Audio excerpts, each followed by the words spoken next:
Hello dear students, chapter number 7 में આગળનો પ્રશ્નની આજે આપણે ડિસ્કસ કરીએ।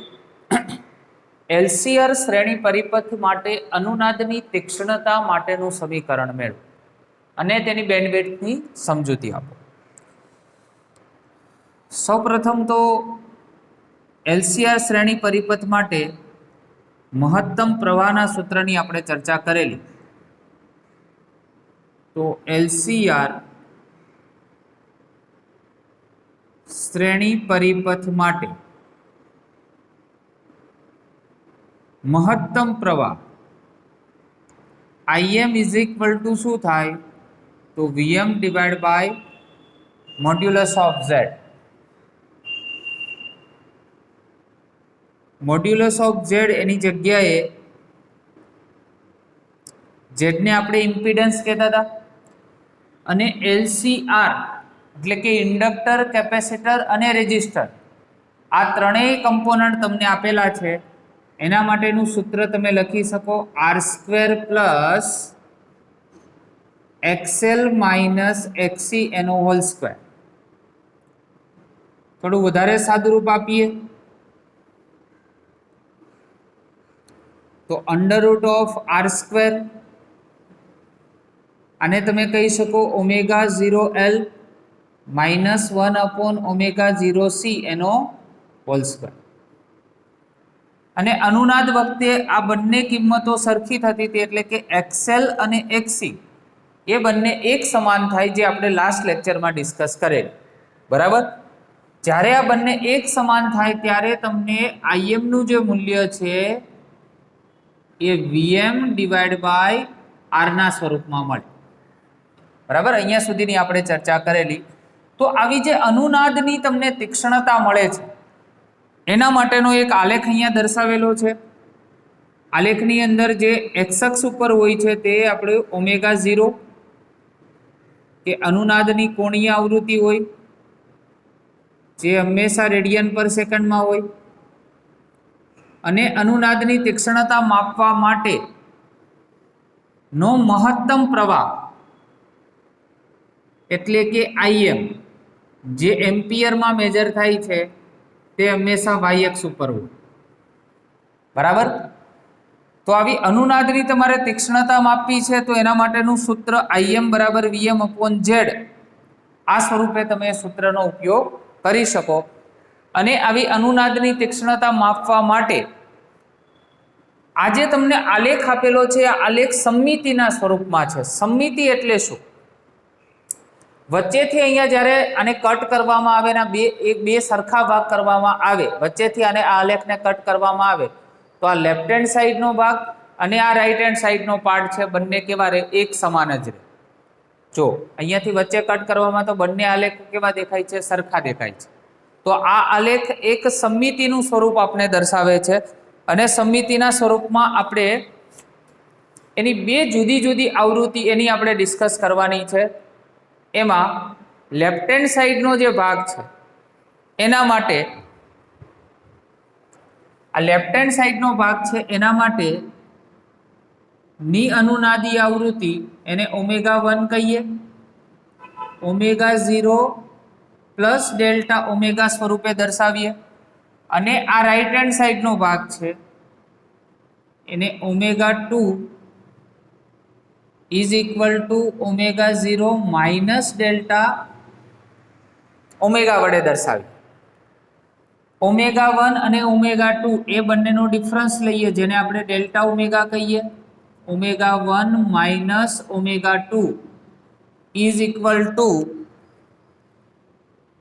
ω0 પ્લસ ડેલ્ટા ઓમેગા, આ માઇનસ છે, માઇનસ વડે અહીંયા મલ્ટીપ્લાય કરીએ તો -ω0 અને પ્લસ કેટલા થાય?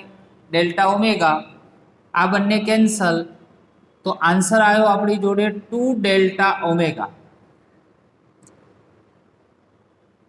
તો અહીં જે આપણે 2 ડેલ્ટા ઓમેગા મળે છે, 2 ડેલ્ટા ઓમેગા એને જો ω0 વડે ભાગવામાં આવે તો આ જે સૂત્ર મળે છે એને જ કહેવાય છે અનુનાદની તીક્ષ્ણતા। જેને કેના વડે દર્શાવાય? ક્યુ ફેક્ટર વડે.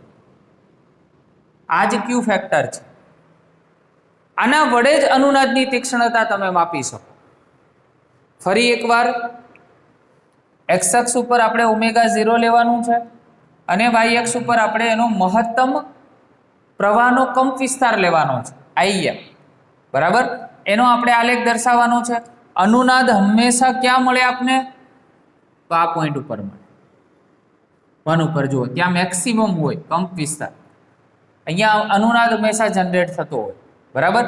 તો એના બે ભાગ પાડી દઈએ, કારણ કે આ સમમિતિ દર્શાવે છે. તો સમમિતિમાં બંને ભાગ કેવા હોય? સરખા હોય. એટલે આપણે લેફ્ટ હેન્ડ સાઈડનો ભાગ હતો એમાં ડેલ્ટા ઓમેગા, એમાં ઓમેગા 1 એનું સૂત્ર લીધું, ઓમેગા 0 પ્લસ ડેલ્ટા ઓમેગા, અને આ side omega 0 minus delta omega. બંનેને સરખા ભાગની અંદર ડિવાઈડ કરી દીધા, બંનેનો ડિફરન્સ લીધો. બરાબર? તો ઓમેગા 1 માઇનસ ઓમેગા 2, તો ઓમેગા 0 કેન્સલ થયા, તો 2 ડેલ્ટા ઓમેગા મળ્યું. અને 2 ડેલ્ટા ઓમેગાને બેન્ડવિડ્થ પણ કહેવામાં આવે છે, યાદ રાખજો. આને શું કહેવાય? બેન્ડવિડ્થ. બેન્ડવિડ્થ કહેવામાં આવે છે. 2 ડેલ્ટા ઓમેગા જે આપને મળ્યું એને ફરી પાછું ઓમેગા 0 વડે જો ડિવાઈડ કરીએ તો એને અનુનાદની તીક્ષ્ણતા વડે દર્શાવવામાં આવે છે, જેને ક્યુ ફેક્ટર પણ આપણે કહી શકીએ છીએ. બરાબર? તો અહીંયા થોડું એક સિમ્પ્લિફિકેશન આપીએ. 2 delta omega divide by omega 0, આ છે આપણું ક્યુ ફેક્ટર. શું છે? Q factor. તો મારે ક્યુ ફેક્ટર બરાબર અનુનાદની તીક્ષ્ણતા. હજુ એક લખી દઈએ આપણે જોડે જોડે, અનુનાદની તીક્ષ્ણતા. હવે સમજો ખાસ, અનુનાદની તીક્ષ્ણતા જો મારે વધારવી છે તો કઈ રીતે વધારી શકાય? અનુનાદની તીક્ષ્ણતા આપણે વધારવી છે તો કઈ રીતે વધારી શકાય? આ મારે વધારે તીક્ષ્ણ બનાવવો છે તો કઈ રીતે વધારી શકાય? તો જેટલો ઓમેગા 0 આપણે ઘટાડીશું, આ જેટલો ઘટાડીશું એટલું અનુનાદની તીક્ષ્ણતા વધશે, કારણ કે વ્યસ્ત પ્રમાણ છે. બરાબર? જેટલું આ ઘટાડીશું એટલું અનુનાદ વધારે તીક્ષ્ણ બનશે ગ્રાફ. બરાબર? અને જેટલો આ વધારીશું એટલો ગ્રાફ આમ સ્પ્લિટ થતો જશે, ડાઉન આવશે. જો વધારે તીક્ષ્ણ છે, હું તમને દર્શાવું ગ્રાફમાં, કંઈક આ સ્વરૂપે દર્શાવ. બરાબર? અને ઓછો તીક્ષ્ણ હશે કેવો થશે? આ ટાઈપનો થશે. ખ્યાલ આવે છે? તો બધું કોના પર ડિપેન્ડ છે? ઓમેગા 0 ઉપર ડિપેન્ડ છે, જેને આપણે અનુનાદીય કોણીય આવૃત્તિ કહીએ છીએ. તો અનુનાદીય કોણીય આવૃત્તિ જેટલી ઘટાડશો એટલો વધારે તીક્ષ્ણ તમને ગ્રાફ જોવા મળશે. બરાબર? તો આ થઈ આપણી બુકની વાત. હવે બુકથી થોડા આપણે બહાર આવ્યા, થોડું ટેકનિકલી સમજીએ કે ખરેખર આ શું હોય છે અને કેવી રીતે આપણે પ્રેક્ટિકલ ઇમ્પ્લિમેન્ટેશનમાં જોવા મળે. એક આપણે સર્ટેન બેન્ડ લઈએ, 88 મેગાહર્ટ્ઝ થી 108 મેગાહર્ટ્ઝ. આ કોની બેન્ડવિડ્થ છે? FM radio station. આપણે જે એફએમ રેડિયો સાંભળીએ છીએ એની બેન્ડવિડ્થ છે. જો વિડ્થ, બેન્ડવિડ્થ એટલે ક્યાંથી ક્યાં સુધી? તો 88 થી લઈ અને 108. તો 108 માંથી આપણે 88 તમે માઇનસ કરી દો તો ટોટલ એની બેન્ડવિડ્થ મળી ગઈ. શું મળી ગઈ? ટોટલ એની બેન્ડવિડ્થ મળી ગઈ. તો જેને બેન્ડવિડ્થ તરીકે આપણે શું કહીએ છીએ? 2 ડેલ્ટા ઓમેગા.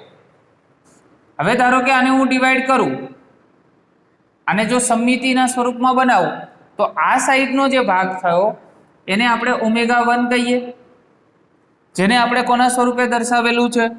તો ઓમેગા 0 પ્લસ ડેલ્ટા ઓમેગા. આને ઓમેગા 2 કહીએ તો ઓમેગા 0 માઇનસ ડેલ્ટા ઓમેગા. બરાબર? તો આથી તમારી બેન્ડવિડ્થ થઈ. એને BW વડે પણ દર્શાવાય છે ઇંગ્લિશમાં, બેન્ડવિડ્થ. બરાબર? તો આ શું થયું? તો આ થઈ લોઅર બેન્ડવિડ્થ અને આ થઈ અપર બેન્ડવિડ્થ, જે આપણી ટેક્સ્ટ બુકમાં નથી આપેલ. બરાબર, હાયર સ્ટડીમાં તમે ભણશો આ સાઈડનું લોઅર બેન્ડવિડ્થ થઈ, આ સાઈડની અપર બેન્ડવિડ્થ થઈ, અને એક્ઝેક્ટલી વચ્ચે જે તમને મળે એટલે ત્યાં હંમેશા કોઈ અનુનાદ રચાતું હોય કે જ્યાં તેનું મૂલ્ય કેવું હોય, પ્રવાહનું મહત્તમ મૂલ્ય તમને જોવા મળે. બરાબર, જે આપણે ગ્રાફમાં અહીંયા દર્શાવેલું છે, મહત્તમ કંપ વિસ્તાર જોવા મળે. તો આ પ્રકારની ઘટનાઓની અંદર અનુનાદ રચાતો હોય છે. એવી જ રીતે કોઈ પણ સ્ટેશન તમે સાંભળવા માંગો છો, એ સ્ટેશનની આવૃત્તિ ધારો કે 98.3 છે કાં તો 91.1 છે. 91.1 રેડિયો સ્ટેશન એક આવે છે FM ની અંદર 91.1, તો ત્યારે એનો કંપ વિસ્તાર મહત્તમ બનતો હોય, એવું જરૂરી નથી વચ્ચે જ બનતો હોય. અહીંયા એનો કંપ વિસ્તાર મહત્તમ બનતો હોય ત્યારે સ્ટેશન ટ્યુન થયું હોય. બરાબર, તો ત્યારે અનુનાદ અહીંયા ઉત્પન્ન થતો હોય, તો એના માટેની લોઅર બેન્ડવિડ્થ છે અહીંયા બનતી હોય ને અપર બેન્ડવિડ્થ એની આ સાઈડ બનતી હોય. બરાબર, ટૂંકમાં જ્યાં સ્ટેશન ટ્યુન થાય ત્યાં અનુનાદ ઉત્પન્ન થાય. આ બાજુનો ભાગ છે એને લોઅર બેન્ડવિડ્થ કહેવાય, આ સાઈડનો ભાગ છે એને અપર બેન્ડવિડ્થ કહેવામાં આવે છે. બરાબર, તો આ ટાઈપે તમને આખો અનુનાદની ઘટના અને બેન્ડવિડ્થની સમજૂતી આપણે આપી શકીએ. બરાબર, તો આજ પરથી એક નવો પ્રશ્ન આપણે જોવાનો છે કે એલસીઆર શ્રેણી એસી પરિપથ માટે ડેલ્ટા ઓમેગા એનું સમીકરણ મેળવી અને ક્યુ ફેક્ટર નું સૂત્ર તારું.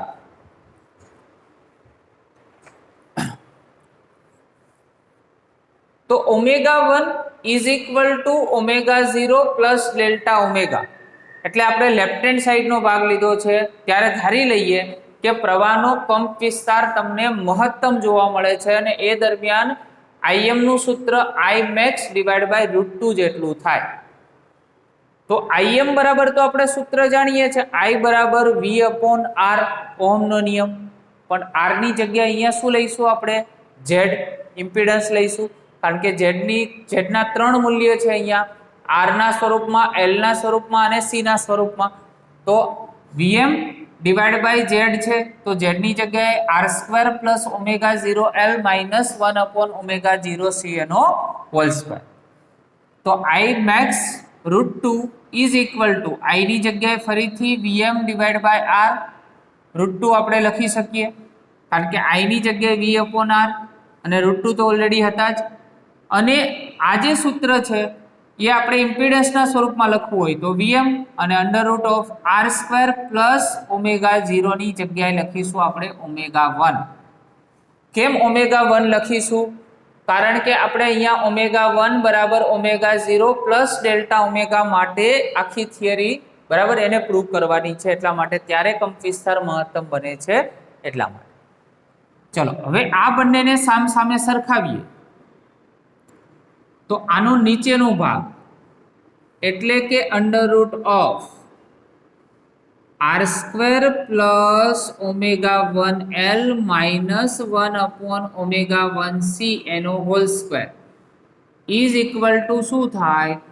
તો R અને √2 Vm કેન્સલ થાય. બરાબર, આ બંને ટર્મ છે એના છેદનો જે ભાગ છે એને જ ફક્ત આપણે સરખાવેલો છે. હવે બંને બાજુ વર્ગ લેતા,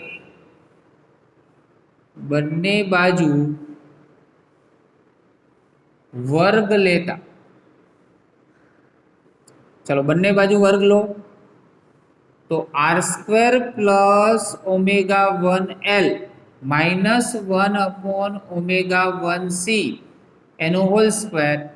તો અહીંયા વર્ગ લઈએ તો શું થાય? તો √2 છે એનું 2 બની જાય અને R છે એનું R² બની જાય. માટે ω1L માઇનસ 1/ω1C એનો whole square is equal two R² પેલી સાઈડ ગયા તો શું થયું? 2R² માઇનસ R² એટલે R² મળે. બરાબર, ચલો ω1 બરાબર, અહીંયા પણ વર્ગ છે ને અહીંયા પણ વર્ગ છે, એટલે પહેલા તો વર્ગ સામ સામે કાઢી નાખો તો ω1L minus 1/ω1C is equal to શું બની જાય? R. હવે ω1 એની કિંમત આપને ખબર છે, તો ω0 પ્લસ ડેલ્ટા ω.L અહીંયા મૂકીએ, ω0 plus delta ω.C is equal to R. અંદર મલ્ટીપ્લાય કરીએ તો ω0L પ્લસ ડેલ્ટા ω.L બનશે, અહીંયા ω0C plus delta ω.C is equal to શું થશે? R. બરાબર,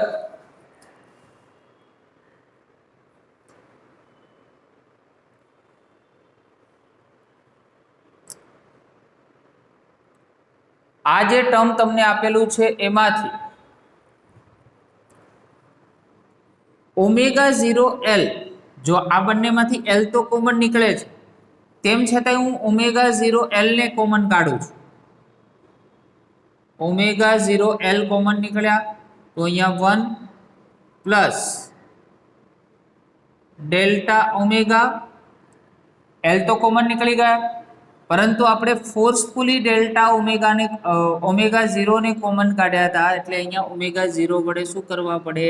ડિવાઈડ કરવા પડે. અહીંયા તો હતા નહીં ω0, તેમ છતાંય આપણે કોમન કાઢ્યા હતા, એટલા માટે ω0 વડે એને ડિવાઈડ કરવા પડે.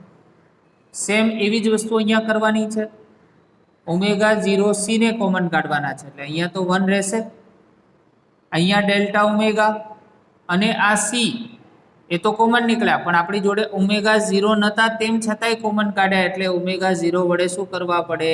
ડિવાઈડ કરવા પડે. આ સ્ટેપમાં જ ખાસ ધ્યાન રાખવાનું છે. બરાબર, હવે આપણે અનુનાદની તીક્ષ્ણતા એનો ટોપિક જોઈએ છે.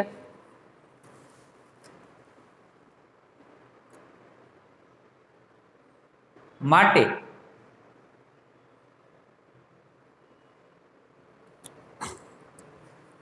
આગળની થિયરીમાં આપણે જોયું હતું કે અનુનાદના સમય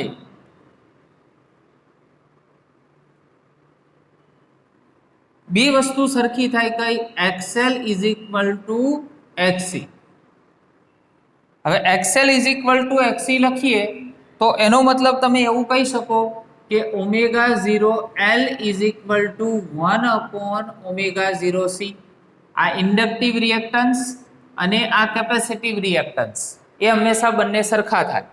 તો અહીંયા જો 1/ω0C છે, આગળનું સ્ટેપ હું ફરી એકવાર અહીંયા લખું છું, તો ω0L 1 plus delta omega divide by ω0 minus 1/ω0C બરાબર, અને 1 પ્લસ ડેલ્ટા ઓમેગા અને divide by ω0 is equal to શું છે આપણી જોડે? R. તો આ બંને જે સ્ટેપ છે એના પર થોડી નજર કરીએ તો આ ω0L અને આ 1/ω0C, તો જ્યાં 1/ω0C હોય ત્યાં હું શું લખી શકું? ω0L. માટે ω0L 1 plus delta omega divide by ω0, આને રિપ્લેસ કરીએ ω0L થી અને આને જવા દઈએ ઉપર. તો તમે જાણો છો ઉપર જાય એટલે ઘાત કેવી થઈ જાય? -1 ઘાત થઈ. ચલો હવે આ બંનેમાંથી શું કોમન? તો ω0L કોમન. ચલો તો ω0L કોમન, તો 1 plus delta omega divide by ω0 minus 1 plus delta omega divide by ω0 inverse is equal to R. બરાબર, ચલો તો હવે -1 જે તમને ઘાત આપેલી છે એ -1 ઘાત છે, એનો ઉપયોગ તમે કઈ રીતે કરશો? તો એક દ્વિપદી પ્રમેય આવતો હતો त्रिपदी प्रमेय अनुसार जो delta omega divide by omega 0 खूब ज नानो होय 1 करता तो आ -1 छे एने अहींया मल्टीप्लाय करी शकाय तो आ प्लस अने आ माइनस એટલે અહીંયા માઇનસ થાય બરાબર તો મેથેમેટિક્સ ના દ્વિપદી પ્રમેય અનુસાર 1 plus delta omega divide by omega 0 -1 minus करो delta omega divide by omega 0 is equal to शू थाय आर। चलो ब्रेकेट ओपन करिए तो 1 plus delta omega divide by omega 0 -1 minus minus plus omega 0 is equal to शू थाय R. चलो आ बने कैंसल माटे ओमेगा 0 एल बराबर अने आवशे 2 वखत delta omega divide by omega 0 is equal to are.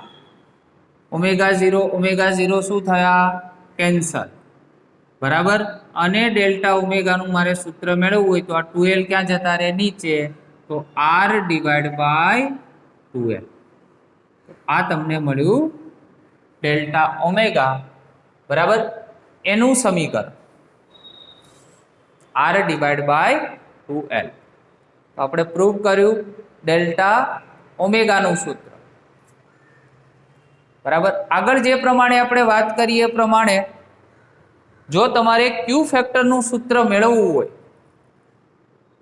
तो क्यू फेक्टर ना जुदा जुदा सूत्रोनी आपणे चर्चा करीए तो क्यू फेक्टर एना माटे खास मित्रों आ पूछाय छे एमसीक्यू माटे बराबर। नंबर फर्स्ट क्यू फेक्टर नु पहलू सूत्र आगळ जे प्रमाणे आपणे चर्चा करी थी ए प्रमाणे सूत्र हतुं 2 delta omega divide by omega 0 बराबर 2 डेल्टा ओमेगा डिवाइड बाय शुं हतुं ओमेगा 0 जेने आपणे क्यू फेक्टर वडे दर्शावता बराबर। तो omega 0 divide by 2 delta omega या थोड़ी मिस्टेक थाई छे अरे sorry omega 0 divide by 2 delta omega बराबर omega 0 divide by 2 delta omega आगळना प्रश्नमा पण थोडું આપણે ચેન્જ કરવું પડશે આ omega 0 divide by 2 delta omega omega 0 divide by 2 delta omega जेने આપણે क्यू ફેક્ટર કહેવાય અને ડેલ્ટા ઓમેગા નું સૂત્ર આપણી જોડે છે માટે ઓમેગા 0 2 ડેલ્ટા ઓમેગા માટેનું સૂત્ર આપણી જોડે r ડિવાઇડ બાય કેટલા છે 2l। ચલો આ 2 2 કેન્સલ થયા તો ઓમેગા 0 l અને ડિવાઇડ બાય r આ ક્યુ ફેક્ટરનું પહેલું સૂત્ર મળ્યું ક્યુ ફેક્ટરનું પહેલું સૂત્ર મળ્યું। હવે બીજું સૂત્ર હવે ઓમેગા 0 l ની જગ્યાએ શું લખી શકાય તો હમણાં આપણે જોઈએ પ્રમાણે xl = xc अनुनाद माटे इंडक्टिव रिएक्टन्स अने केपेसिटिव रिएक्टन्स बंने हमेशा केवा होय एक समान होय बराबर। तो बीजू सूत्र छे एक्सएल अने एक्सी ना स्वरूप में बीजू सूत्र अहींया लखीए एक्सएल = एक्सी होय आ थयुं ओमेगा 0 एल अने आ 1/ओमेगा 0 सी। तो ज्यां ओमेगा 0 एल छे त्यां शुं लखी शकाय